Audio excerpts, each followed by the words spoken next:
सुबह उठकर वनजाक्षी देखती है कि जहाँ पिछली रात को एक छोटा सा पौधा था, वो अगले दिन एक बड़ा 6 फुट वाला पेड़ बन चुका था। और इतना ही नहीं, उनपे बैंगन पे इतने भरे भरे और 4 गुना बड़े भी उग गए थे। ये देख वनजाक्षी अपनी आंखों का खुद यकीन नहीं कर पा रही थी। पेड़ के पास आकर उसे जांचने लगती है। ये कैसे हुआ? कि मुमकिन कैसे है? कल तक तो ये पौधा था, आज पेड़ कैसे बन गया? वो ऐसे सोच में पड़ गई थी कि इतने में उसकी बेटी वसुंधरा वहां आकर उस पेड़ को देख ऐसे ही चौंक जाती है। कुछ देर बाद वो हार मानकर कुछ बैंगन को लेकर उनका भरता बनाती है। बस वो भरता स्वादिष्ट था। उस स्वाद पे फिदा होकर माँ बेटी दोनों बचे कुछ बैंगनों को उनके आजू बाजू पड़ोसी लोगों में बांट देते हैं। अगले दिन उस बैंगन के स्वाद पे फिदा होकर बार बार वनजाक्षी के घर आकर उनसे बैंगन पूछते हैं। और इतना ही नहीं, जितने बैंगन को कल वो पेड़ से तोड़े थे, उतने ही बैंगन अगले दिन वापस उग गए थे। ये देख माँ बेटी दोनों आश्चर्यचकित हो जाते हैं। तब दोनों फैसला करते हैं कि इन बैंगनों को मुफ्त में नहीं देना है। ये कहकर बेचते हैं कि ये जादुई पेड़ है और इसके बैंगन बहुत स्वादिष्ट हैं। ऐसे वो बैंगन दुगने रेट में बिक जाते हैं।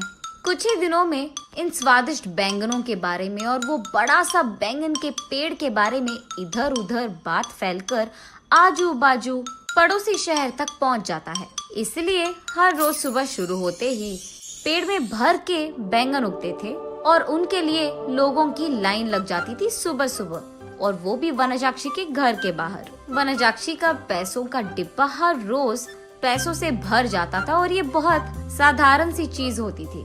कुछ ही दिनों में वनजाक्षी का नाम बैंगन से जुड़ गया और सब उसे बैंगन बेचने वाली वनजाक्षी करके बुलाने लग गए। और इतना ही नहीं, वो बहुत कम समय में उस सारे गांव में सबसे अमीर बन जाती है। बड़ी सी बंगला बनवाती है और उस बैंगन के पेड़ के चारों ओर बाड़ लगवा देती है और उस पेड़ के पास एक सिक्योरिटी गार्ड को भी रख लेती है। एक दिन वसुंधरा वनजाक्षी के पास जाकर ऐसे कहती है, माँ, रातों रात एक छोटा सा पौधा इतना बड़ा पेड़ कैसे बन गया?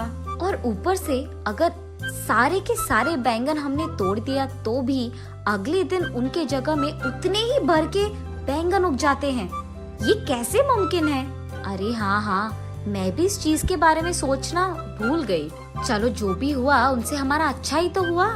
अब तो मुझे तुम्हारी शादी की भी कोई फिक्र नहीं है बेटा, ऐसे कहती है। और ठीक तभी वनजाक्षी को एक बात याद आती है। उस समय में जब भी वनजाक्षी के लिए रिश्ते लाते थे तो कुछ भी सेट नहीं होता था। अगर वसुंधरा को लड़का पसंद आ गया तो लड़के वालों को इनका दहेज नहीं पसंद आता था, और अगर लड़के ने वसुंधरा को पसंद कर लिया तो वसुंधरा को वो लड़का पसंद नहीं आता था। ऐसे बहुत सारे रिश्ते देख देख कर वनजाक्षी थक कर ये सोचने लगती है कि शायद उसकी बेटी के कुंडली में कोई दोष है, इसीलिए वो बहुत सारे पूजा पाठ करवाती रहती थी। ऐसे ही एक दिन वो मंदिर में पूजा करवा के घर लौटती रहती है। तब रास्ते में उसे एक बैंगन का टुकड़ा नजर आता है। उसे लेकर वो अपने घर के सामने रख देती है। और कुछ दिन बाद उस जगह में एक छोटा सा पौधा उग गया था। मंदिर जाने से पहले उन बैंगनों को देख वनजाक्षी सोचती है, घर आने के बाद ना इन बैंगनों का एक बहुत अच्छा भरता बनाना है मुझे।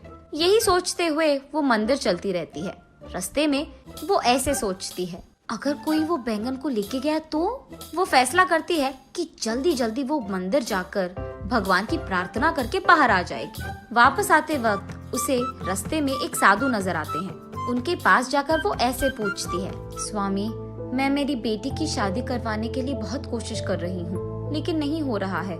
कृपा करके इसका कोई हल निकाल दीजिए।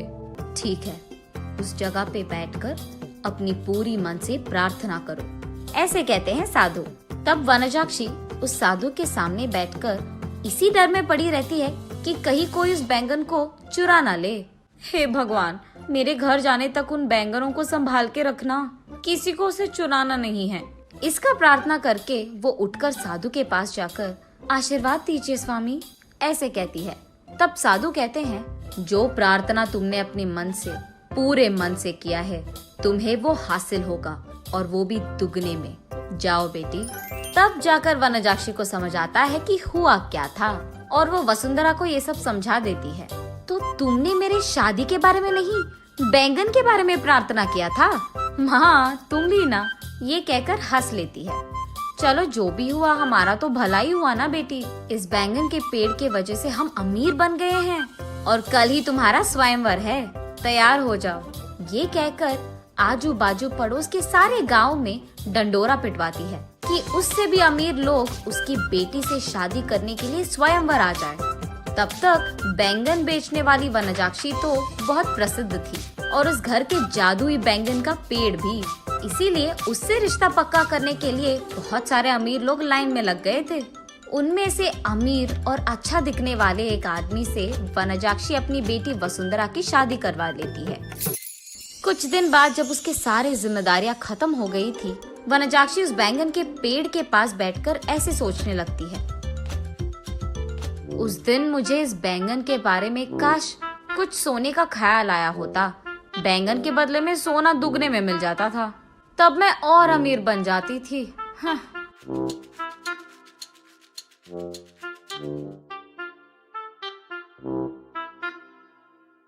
अगले दिन सुबह उठ के देखने पर उस बड़े बैंगन के पेड़ के जगह में वही पुराना वाला छोटा सा पौधा था जो वनजाक्षी ने वहां लगाया था। तब वनजाक्षी को पूरी बात समझ में आती है।